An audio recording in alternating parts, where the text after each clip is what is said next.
A very warm welcome. You're watching the news with me, Anubhuti Gaur. Let's take a look at what's making headlines. The signing of the Kartarpur Agreement between India and Pakistan, which was expected to be signed on October 23rd, may get postponed as per sources.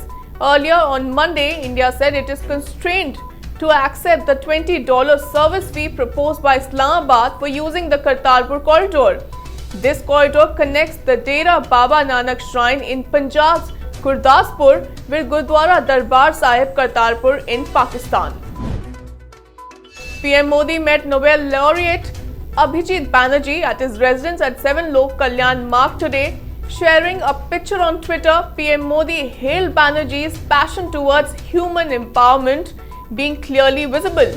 Banerjee spoke to the media after the meet today and joked that he would not get into controversial statements because he had been warned by PM Modi. Remember, BJP Congress had indulged in a war of words over the Nobel laureate.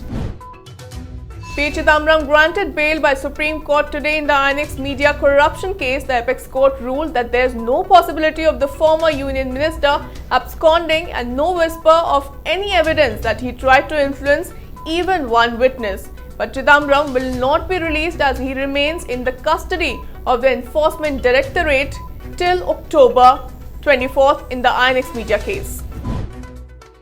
The BSF troops posted along the Punjab border reported drone movement coming from the Pakistani side on Monday night. Reports quoting sources say that the first drone was spotted at 10:30 p.m. Monday in Husainwala sector. The BSF and the Punjab police have launched a joint search operation. In the last several weeks in Punjab, there have been multiple drone sightings from the Pakistani side, keeping the BSF on its toes. Uttar Pradesh Law Minister Brajesh Pathak extended support to the family of Kamlesh Tiwari and said that the state government will demand death sentence for those responsible for the death of the Hindu Samaj Party chief Kamlesh Tiwari. Uttar Pradesh police on Monday announced a reward of Rs 2.5 lakh each for the arrest of the two suspects allegedly involved in Kamlesh Tiwari's murder.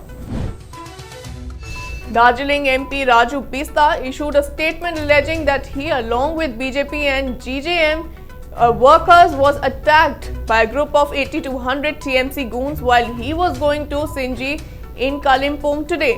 He has alleged that many of the BJP and GJM workers have been injured in the attack. He has also alleged that the attack couldn't have happened without tactical support from the West Bengal police. Despite US President Donald Trump's call for US troops to be pulled out, now Trump says that some American troops will stay on in Syria. A small number of troops would protect oil fields while others would stay near Israel and Jordan. His decision 2 weeks ago to withdraw US forces from the Syria-Turkey border region drew criticism even from some of his own supporters. Trump also said that the US had been asked by Israel and Jordan to leave a small number of troops in a totally different section of Syria. That's all in this bulletin. Thanks for watching. The news and updates will continue on the other side.